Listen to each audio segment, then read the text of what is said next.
Atención, este podcast es un apoyo y compañía a tu lectura. No pretende reemplazar tu lectura y respeta los derechos de autor. Sigamos con la lectura del libro de Joe Dispenza, Deja de ser tú. Ahora el punto 5 y final de la primera parte, supervivencia frente a creación. Te recordamos suscribirte para apoyar estos videos y su realización.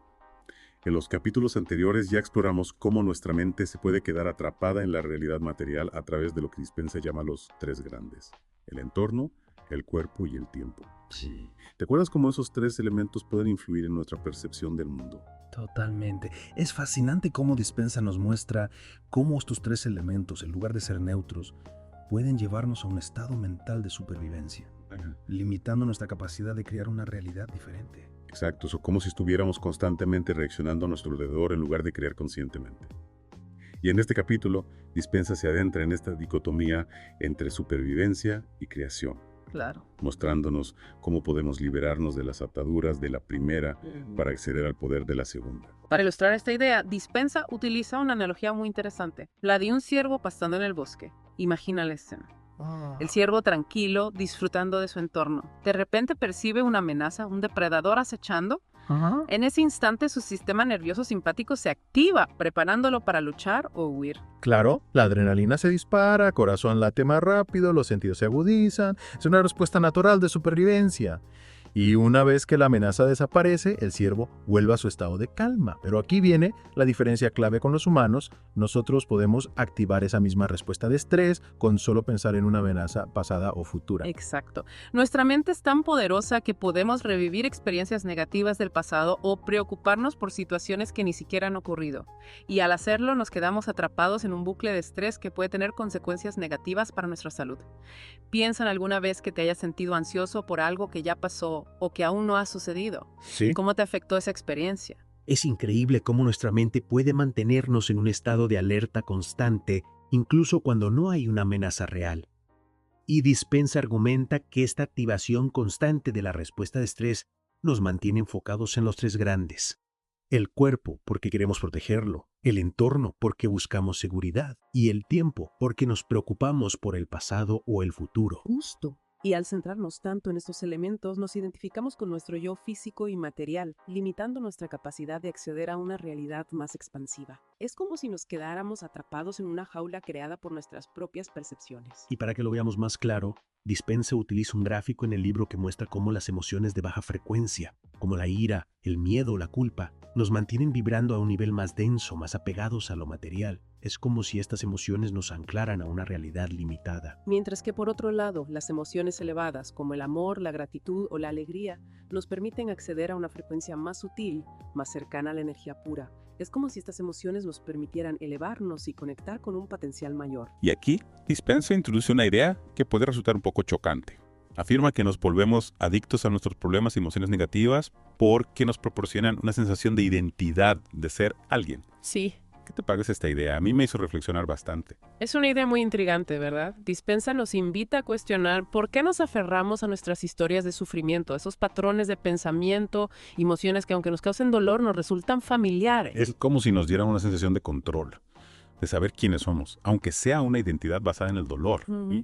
Y al hacerlo, perpetuamos un ciclo de estrés y limitación. Dispenza lo llama adicción a ser alguien. Para ilustrar este punto, Dispenza comparte la historia de Bill, un hombre que se curó de un cáncer terminal al liberarse del resentimiento que había albergado durante años. Bill se dio cuenta de que estaba aferrado a su rencor, a su historia de víctima, y decidió soltar esa carga emocional. Es una historia realmente poderosa. La historia de Bill nos muestra que al cambiar nuestra mente y nuestras emociones, podemos cambiar nuestra realidad física. Al renunciar al resentimiento, Bill dejó de alimentar ese patrón mental y emocional, liberando la energía que estaba atrapada en esa emoción negativa. Y al hacerlo, su cuerpo pudo sanar. Exactamente. Bill trascendió su antiguo yo, el yo definido por el resentimiento, y creó un nuevo yo basado en el amor y la compasión. Y este proceso de transformación, según Dispenza, implica un cambio profundo en la forma en que utilizamos nuestro cerebro, especialmente el lóbulo frontal. ¿Y qué papel juega el lóbulo frontal en este proceso? Me encantaría que nos explicaras un poco más sobre esto. Claro. El lóbulo frontal, la parte más evolucionada de nuestro cerebro, es clave para este proceso de transformación. Dispenza destaca 3 funciones principales del lóbulo frontal que nos permiten liberarnos del estado de supervivencia y acceder al estado creativo. La primera función es la metacognición, esa capacidad que tenemos de observarnos a nosotros mismos, de tomar conciencia de nuestros patrones mentales y emocionales. Es como si pudiéramos dar un paso atrás y ver cómo estamos pensando, sintiendo y actuando. Claro, como si fuéramos un observador externo de nuestra propia mente. Y a partir de esa observación podemos darnos cuenta de si esos patrones nos sirven o nos limitan. Exactamente. La metacognición nos permite identificar esas creencias, esos hábitos mentales que nos mantienen atrapados en el estado de supervivencia. Y una vez que los identificamos, podamos empezar a cambiarlos. Y la segunda función del lóbulo frontal que menciona Dispensa es la creación de una nueva mente, ¿no? Es decir, un nuevo conjunto de circuitos neuronales que reflejen la realidad que queremos crear. Así es. Y para crear esa nueva mente, Dispensa nos propone hacernos preguntas que nos inviten a explorar nuevas posibilidades. Preguntas como, ¿cómo sería mi vida si? O ¿qué pasaría si yo fuera capaz de? Al plantearnos estas preguntas, comenzamos a imaginar una nueva realidad, una realidad que aún no existe en el plano físico, pero que podemos empezar a crear en nuestra mente. Es como si abriéramos una puerta a un mundo de posibilidades, ¿verdad? Y al visualizar esa nueva realidad, al sentirla como si ya fuera real, nuestro cerebro empieza a crear las conexiones neuronales y las emociones correspondientes. Exacto. Y aquí entra en juego la tercera función del lóbulo frontal: hacer que el pensamiento sea más real que ninguna otra cosa. No se trata solo de imaginar algo, sino de experimentarlo con todos tus sentidos, con todas tus emociones, como si ya estuviera sucediendo. O sea que no es solo una fantasía, sino una experiencia vívida que nuestro cerebro registra como real. ¿Y cómo podemos lograr que nuestros pensamientos sean tan reales? Dispensa nos dice que al concentrarnos profundamente en un pensamiento, en una visualización, nuestro lóbulo frontal disminuye la actividad de las demás áreas del cerebro, como los centros sensoriales, los centros motores, los centros asociativos, incluso los circuitos que procesan el tiempo. Es increíble. Es como si el lóbulo frontal actuara como un director de orquesta, silenciando los demás instrumentos para que la melodía principal del pensamiento resuene con mayor intensidad. Una analogía perfecta. Y al hacerlo, ese pensamiento se vuelve tan real para nuestro cerebro que lo registra como una experiencia vivida. Y al crearse esa experiencia en nuestro cerebro, se generan nuevas conexiones neuronales, nuevos circuitos que reflejen esa nueva realidad que estamos creando en nuestra mente. Entonces, al visualizar y sentir la nueva realidad, estamos literalmente recableando nuestro cerebro. Al mismo tiempo, generamos las emociones correspondientes a esa nueva realidad, preparando nuestro cuerpo para manifestarla en el plano físico. Exacto. Es como si estuviéramos programando nuestra mente y nuestro cuerpo para que se alineen con la realidad que deseamos crear. Y lo más interesante es que, según Dispensa, al alcanzar este estado creativo, se libera la energía que estaba atrapada en nuestras emociones de supervivencia. Claro, dejar de alimentar esos patrones de miedo y la culpa, esa energía se libera y puede ser utilizada para crear algo nuevo. No solo eso, sino que al liberar esa energía, nuestro cuerpo también se libera de la carga que representaban esas emociones negativas. De ahí que Dispensa relaciona el estado creativo con la sanación, con la posibilidad de trascender las limitaciones de nuestro antiguo yo y crear una realidad más plena, más saludable, más alineada con nuestro verdadero ser. Es un concepto realmente revolucionario que nos invita a cuestionar nuestra percepción de la realidad y a explorar el poder que tenemos para crearla conscientemente. Es el realmente inspirador. Y para comprender mejor cómo podemos dar ese salto de la supervivencia a la creación, Dispensa introduce el concepto del estado creativo como estado de no cuerpo, no espacio, no tiempo. Exactamente.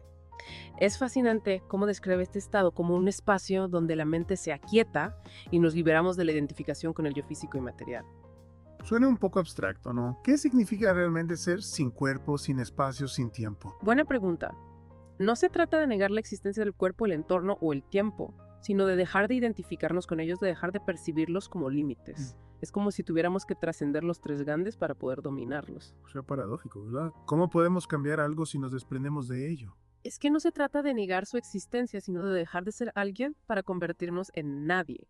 Es decir, liberarnos de la identidad que hemos construido en base a nuestras experiencias pasadas, a nuestras creencias limitantes, a nuestras emociones negativas. Entonces se trata de dejar ir nuestro yo actual para poder crear un nuevo yo más alineado con la realidad que deseamos. Exactamente. Y para ello, Dispensa nos presenta una herramienta fundamental, el lóbulo frontal. Ya hemos explorado algunas de sus funciones en este proceso, pero me intriga saber cómo podemos utilizarlo para acceder a ese estado creativo. Sí, a mí también me gustaría profundizar en eso. ¿Cómo podemos entrenar nuestro lóbulo frontal para que nos ayude a crear la vida que queremos? Dispensa lo describe como el director de orquesta de nuestro cerebro, capaz de orquestar una sinfonía de pensamientos, emociones y acciones que nos lleven a la realidad deseada. Y para ello nos propone una serie de ejercicios y técnicas que nos permiten fortalecer nuestra capacidad de atención, concentración y visualización. ¿Podrías darnos algunos ejemplos de esas técnicas? Me encantaría saber cómo podemos empezar a aplicar esto en nuestra vida diaria. Por supuesto, una de las técnicas clave es la práctica de la metacognición que ya hemos mencionado. Se trata de observarnos a nosotros mismos sin juicio, de tomar conciencia de nuestros patrones mentales y emocionales. Claro, como si fuéramos un testigo silencioso de nuestra propia mente. Y a partir de esa observación, podemos empezar a identificar esos patrones que nos limitan y a crear nuevos patrones que nos empoderen. Exactamente. Y a partir de ahí podemos empezar a crear una nueva mente, una mente que refleje la realidad que queremos manifestar. Es decir, que podemos reprogramar nuestro cerebro para que funcione de una manera que nos ayude a alcanzar nuestros objetivos. Precisamente. Para ello, Dispensa sugiere hacernos preguntas poderosas que nos inviten a explorar nuevas posibilidades, a imaginar una vida diferente. Preguntas como ¿cómo sería si? O ¿qué pasaría si yo fuera esta persona viviendo en esta realidad? Me encanta. Es como si nos retáramos a nosotros mismos, a soñar en grande, a visualizar un futuro donde todo es posible. Sí. Y al hacernos estas preguntas, activamos nuestro lóbulo frontal que comienza a buscar respuestas, a crear nuevas conexiones neuronales, a construir un nuevo mapa de la realidad. Es como si le diéramos al cerebro un nuevo plano para construir una nueva estructura mental. Y al mismo tiempo, Dispensa nos anima a hacer que el pensamiento sea más real que ninguna otra cosa. ¿A qué se refiere exactamente con eso? No basta con solo pensar en lo que queremos. No se trata solo de pensar, sino de sentirlo con cada fibra de nuestro ser. Se trata de visualizar la nueva realidad con tanta intensidad que nuestro cerebro la experimente como si ya estuviera sucediendo. Es decir, involucrar todos nuestros sentidos, nuestras emociones, nuestra energía en la creación de esa nueva realidad. Exacto, como si estuviéramos grabando una película en nuestro cerebro, una película donde somos los protagonistas y al final es feliz. Y al hacerlo, generamos una poderosa fuerza magnética que atrae esa realidad hacia nosotros. Así es. Y no solo eso, sino que al enfocar nuestra atención en la creación, liberamos la energía que estaba atrapada en el pasado, en las emociones negativas, en los patrones de pensamiento limitantes. Es como si liberáramos un enorme potencial creativo que estaba dormido dentro de nosotros. Esa energía liberada se convierte en un combustible para la creación, una fuerza vital que nos impulsa hacia la vida que deseamos. Entonces el proceso creativo se convierte en un viaje de transformación, un camino de sanación, una oportunidad para liberarnos de las ataduras del pasado y crear un futuro lleno de posibilidades. Dispensa nos asegura que este proceso es accesible a cualquier persona dispuesta a comprometerse con él, a entrenar su mente, a cultivar su poder interior. Es un mensaje esperanzador que nos invita a tomar las riendas de nuestra vida y convertirnos en los arquitectos de nuestra propia realidad. Un mensaje que nos recuerda que no somos víctimas de las circunstancias, sino creadores con un potencial ilimitado. ¡Wow! Es realmente inspirador pensar que tenemos el poder de crear la vida que deseamos. Y con esta idea tan poderosa, vamos a dejar este deep dive por hoy. ¿Te parece bien? Me parece perfecto. Estaremos de vuelta pronto para seguir explorando las fascinantes ideas de Joe Dispenza en su libro Deja de ser tú. Hasta la próxima. Hasta pronto. Gracias por ver el video. Recuerda que puedes encontrar el podcast completo en el canal y sin publicidad en nuestro Patreon.